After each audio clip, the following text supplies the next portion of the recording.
Inform human, आप तक सच पहुंचे, यही हमारी कोशिश है। इन्फॉर्म ह्यूमन में आप सभी दर्शकों का बहुत स्वागत है।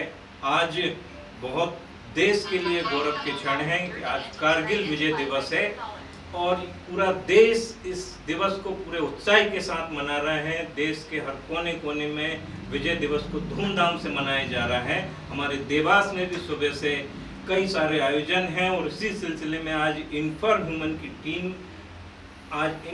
की टीम भी बहुत गौरवान्वित है, क्योंकि यहाँ पे आप देख रहे हैं ये कारगिल विजय दिवस के सब साक्षी हैं जिन्होंने देश की गौरव, देश की रक्षा के लिए लड़ाई लड़ी है।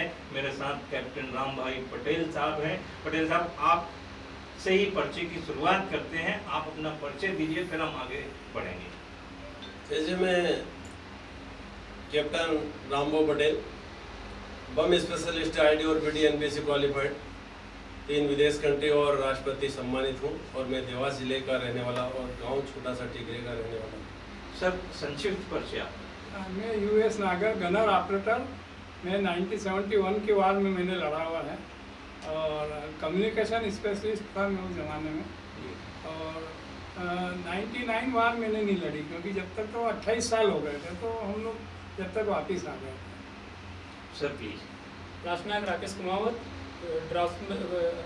Draughtsman technical course of signal intelligence. Sir.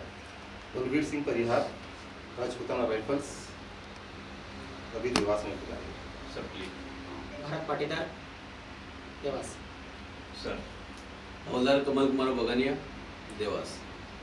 आदरणीय। मैं जगदीश चंद्र चौधरी, देवास से हूँ। चौधरी साहब देवास से हैं। सर, हमारे पीछे अलंकार सिंह जी बैठे हुए हैं। विकास सिंह देवड़ा, मैं टूराजी से बिलोंग करता हूँ। टूराजी वो है जो अपने कारगिल युद्ध में विजय प्राप्त करते हैं। ये बहुत अद्भुत क्षण है इन्फॉर्म ह्यूमन की टीम के लिए। आज हम आप सभी से उन जो संघर्ष के जो दौर थे, जो युद्ध था, उसके अनुभव जानेंगे। मैं शुरुआत करता हूँ आदरणीय आपसे, वो कौन सा दौर था और किस तरह की चुनौतियाँ थी? हमारे सामने मैं जब फर्स्ट यूनिट गया था, मेरे 68 माउंटेन ब्रिगेड था और हमको डिप्लॉय किया गया था डावर ब्रिगेड में। वो समय में पहली पोस्टिंग थी मेरी और फर्स्ट में हमको वहाँ पे डिप्लॉय करके भेजा गया था कारगिल लड़ाई के लिए। बिल्कुल। सर, आपके भी अनुभव जानना चाहते हैं। मैं वार टाइम में 21 इंडिपेंडेंट ब्रिगेड में पोस्टेड थे, मेडिकल यूनिट में पोस्टेड था जी। कैजुअल्टियाँ आती थी तो हम देख नहीं सकते थे कैसे कैजुअल्टियाँ हो रही थी। अच्छा। उनको जो कैजुअल्टी आ रही थी, उनके डेड बॉडियाँ आ रही थी, उनको पैक कर करके हम उनको भेज रहे थे। उसमें पहले तो ये डेड बॉडी भेजने का प्रोसीजर ही नहीं था। कारगिल वार के टाइम में अटल जी ने किया था ये, जब से अभी तक चला आ रहा है। अलंकार सिंह जी, आप अपने अनुभव बता रहे हो। जी। कैप्टन पटेल साहब, आपसे तो पिछले वर्ष भी मैंने आपसे बात की थी, कई सारे अनुभव बताए थे आपने, बम स्पेशलिस्ट रहे थे आप उस दौर में। ऐसे मैं 3 मई को अपना कारगिल युद्ध शुरू हुआ 99 में और 26 जुलाई 99 को ये समाप्त हुआ। करीबन 3 महीने ये युद्ध चला। इसके अंदर सभी यूनिटों ने भाग लिया, एयरफोर्स ने भी भाग लिया। उसमें हम उस टाइम मेरी यूनिट श्रीनगर से लेके तो सोनामार से लेके तो गुमरी से फिर द्रास से फिर मास्को वैली और फिर टाइगर हिल पर हम वहाँ पर हमारे को डिप्लॉय किया गया। इसमें हमारा इंजीनियर का रोल था। जो भी बम आता था उसको डिस्ट्रॉय करना और किसी बंकर को उड़ाना और बंकर के ऊपर हमारी यूनिट को पहुंचाना, और ये हमारा, और कोई ब्रिज वगैरह बनाना तो ये हमारा इंजीनियर का रोल था। इसमें काफ़ी हमारे सेना को सामना करना पड़ा, क्योंकि वो 18,000 फीट पे ऊंचे पे बैठे थे, पहले से कब्जा जमा रखा था उन्होंने। और हमारी जब पेट्रोलिंग वहाँ पर गई तो उनको पता लगा कि भाई वहाँ पर दुश्मन बैठा है, तो उन्होंने फायरिंग किया। फिर पीछे मैसेज आर्मी हेडक्वार्टर दिल्ली भेजा गया। उसके बाद में फिर हमारे को ऑर्डर मिला कि भाई नहीं, ये हमको बड़े तादाद में हमारे को ऑपरेशन करना पड़ेगा। ऑपरेशन विजय इसका नाम रखा गया और इसको हमने ऑपरेशन को किया। इसमें हमारे 527 सैनिक शहीद हुए हैं और उसमें 1300 हमारे सैनिक घायल हुए। उसमें 727 सैनिक पाकिस्तान के मारे गए और 13,000 सैनिक उनके घोड़े और हथियार छोड़ के भाग गए। इसमें काफ़ी हमारा उनका मेन मकसद था जो सोनामार से जो कानवे जाती है हमारे, उसको तोड़ना था रोड को, ताकि ग्लेशियर के अंदर राशन वगैरह हमारा न जाए। इसी को उन्होंने रास्ते को रोकना चाहते थे। बिल्कुल पटेल साहब, आपके अनुभव निश्चित तौर से उन जो संघर्ष के युद्ध के दौर थे वो याद दिलाते हैं। नगर साहब, आपका भी अनुभव मैं जानना चाहता हूँ। जी, हम 1971 में मैं था जब जनरल नियाजी का सरेंडर हुआ था और 93,000 सैनिकों को पकड़े थे। तो हमारी 48 एयर डिफेंस रेजिमेंट वहाँ से बिल्कुल नज़दीक में थी। वो 93,000 लोगों को लेके हम फोर्ट विलियम कलकत्ता तक भी आए और हमने वो युद्ध लड़ा है। और हम बंद गांव से ब्योरा गांव बॉर्डर से हम ढाका में घुसे थे। तो उस टाइम क्या था कि अपने पास कोई ऐसा पुल वगैरह नहीं थे, ब्लाडर के पुल कि जिससे नदी क्रॉस की जाए और उस पर से टैंक और गाड़ियाँ बख्तरबंद गाड़ियाँ गुजारी जाए। तो रशिया ने खड़े खड़े हमको तुरंत 24 घंटे के अंदर एक स्पेशल टाइप का पुल सप्लाई किया था, जो जिसमें कि हवा भर के उसको नदी में फैलाया जा सके और नदी से सारी गाड़ियाँ गुजर जाए। ये रात को हमने किया और इस प्रकार से नदी को क्रॉस करके हम बांग्लादेश में घुसे रात। उसके बाद में फिर युद्ध हुआ वहाँ पे, और उस युद्ध का आखिरी रात जो देखने वाली थी, जब आर्मी, नेवी और एयरफोर्स के एकदम तीनों के फायरिंग हुए, तो रात को 2 बजे भी आसमान में ऐसा लग रहा था जैसे कि दिवाली मन रही हो। वो सीन हम कभी नहीं भूल सकते जीवन में। अभी भी रात को सपने में भी आता है, जब आर्मी, नेवी, एयरफोर्स तीनों ने एक साथ करके जब जाके जनरल नियाजी ने सरेंडर किया, उनने अपनी पिस्टल रखी, साइन किए, जो भी फॉर्मेलिटीज़ में होना थी। हमारे जनरल जगजीत सिंह अरोड़ा थे और मानिक शाह जी तो थे ही सही, जो कि बाद में फील्ड मार्शल भी रहे। तो उनके नेतृत्व में हमने युद्ध लड़ा। उसके बाद में जब युद्ध खत्म हुआ तो हम वेस्ट पाकिस्तान गए, फिर वहाँ 15 दिन रहे बाड़मेर सेक्टर में। उसके बाद वहाँ से सीज फायर हुआ, फिर अहमदाबाद में आए। इस प्रकार से 71 का युद्ध हमने लड़ा और उसमें काफ़ी हमारे मित्र शहीद भी हुए हैं। करीब 2700-2800 अपने कैजुअलिटी हुई थी और उनके 5,000 से ऊपर हुए थे पाकिस्तान के। तो इस प्रकार युद्ध में तो होता है, कौन सी गोली किसको लग जाए कुछ कह नहीं सकते। बिल्कुल, आपके भी कुछ अनुभव रहे होंगे। सर, मैं बारामूला 19 में था जी। उस समय 2006-7 की बात है। मैं तो काफ़ी जूनियर बच्चा हूँ इनका।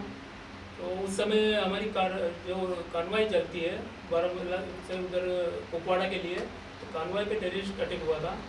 उस अटैक के समय हम क्यूआरटी में ही थे और उस अटैक में काफ़ी हमारा मतलब एक जवान शहीद भी हो गया था। उसके बाद तुरंत एक्शन करके क्यूआरटी ने 3 आतंकवादियों को पकड़ा था। सिंह साहब,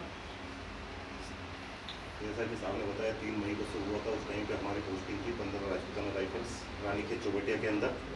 लेकिन जैसे ही आदेश मिला 24 घंटे के अंदर हम लोगों ने अपना पूरा पैकआउट करके वो सीधे पठानकोट से फिर सोनामार्ग में, साहब ने बताया अभी सोनामार्ग के पास में हम लोग काफ़ी दिन तक वहाँ पे हम लोगों ने अपना डेरा जमाए रखा। फिर उसके बाद आगे हमारी बटालियन ग्रुप की ही 2nd राजपूताना राइफल्स आगे बढ़ रही थी, उसका सपोर्ट किया हम लोगों ने।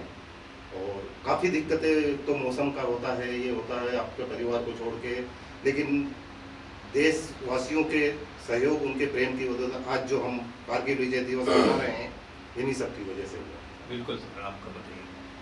जैन सर, जिस समय में युद्ध चल रहा था कारगिल का, उस समय में हम लोग अंडर ट्रेनिंग में थे और ट्रेनिंग के दौरान हम लोगों को ट्रेनिंग कुछ कम समय कर दी और हम लोगों को, क्योंकि नए रिक्रूट थे उस समय में, तो हम लोगों को उनने जो आपूर्ति सामान है जैसे राशन, एमिनेशन, ये वहाँ पहुँचाने के लिए, गाड़ियों में लोड करने के लिए जो सैनिक आते थे हम लोग गाड़ियाँ लोड करते थे और पूरा राशन वगैरह और एमिनेशन, जो जो चीज़ें उनको चाहिए, इक्विपमेंट, ड्रेस, जो जो सामान चाहिए वो सारा पहुंचाने का काम हम लोगों ने किया था।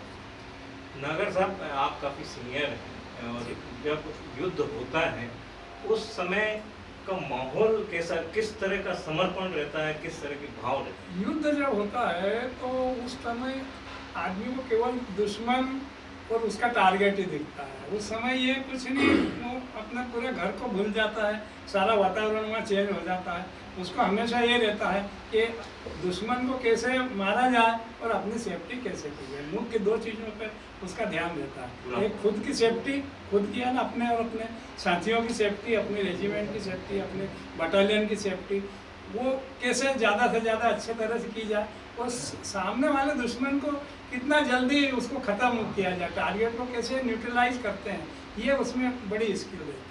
तो बड़े सावधानी के साथ ये सब करना पड़ता है और कभी कभी कैजुअलिटी हो भी जाती है, तो वो तो शहीद सैनिक को तो शहीद होना ही है। जिस दिन वो भर्ती हो गया उसी दिन समझो कि शहीद हो जाता है, क्योंकि हमारे उस्तादों को अंग्रेज ब्रिटिश लोगों ने ट्रेनिंग दी थी, तो उनका कहना था कि बेसिक ट्रेनिंग भी जिसने कर ली सेना में, समझ लो कि वो नया जन्म आया है, उसका पुनर्जन्म होता था उस जमाने में। 6 महीने की बेसिक ट्रेनिंग करना मतलब उसने पुनर्जन्म ले लिया। आधे लोग तो वहाँ से घबरा के भाग जाते हैं।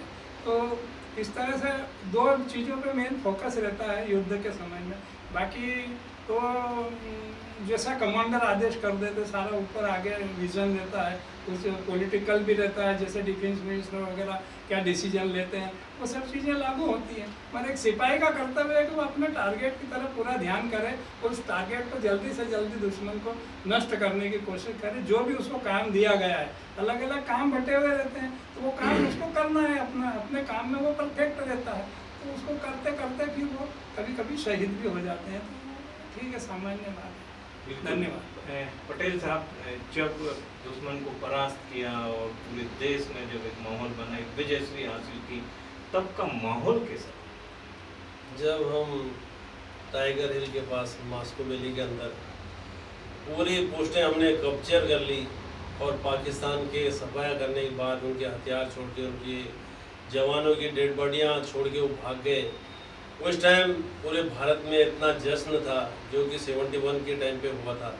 ऐसा जश्न कोई ऐसा भारत में कोई ऐसा आदमी नहीं था जो भारत माता के लिए इतना सम्मानित और भारतीय सेना के लिए इतना सम्मानित करें, जो कि हमारे आज नयन भाई मोदी जी ने हमारे देश के लिए और हमारे भारतीय सेना के लिए इतना ये किया सम्मान, जो कि आज भी वो कारगिल के एरिया में गए हुए हैं।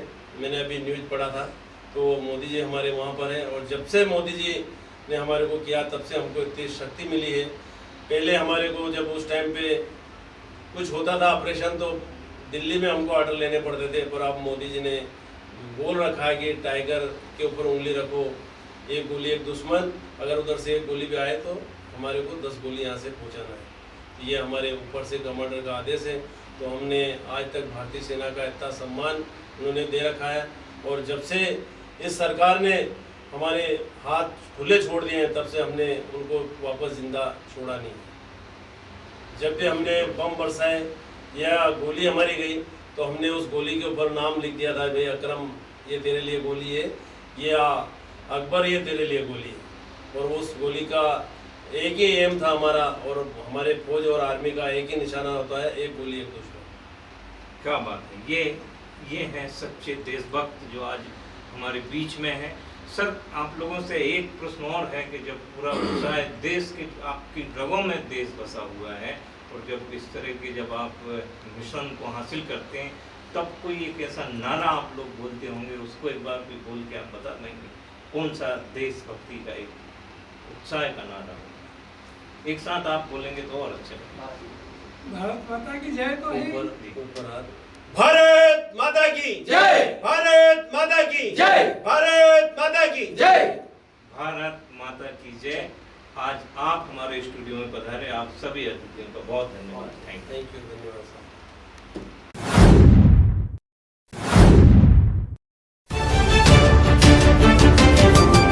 इन्फॉर्म ह्यूमन, आप तक सच पहुंचे, यही हमारी कोशिश है।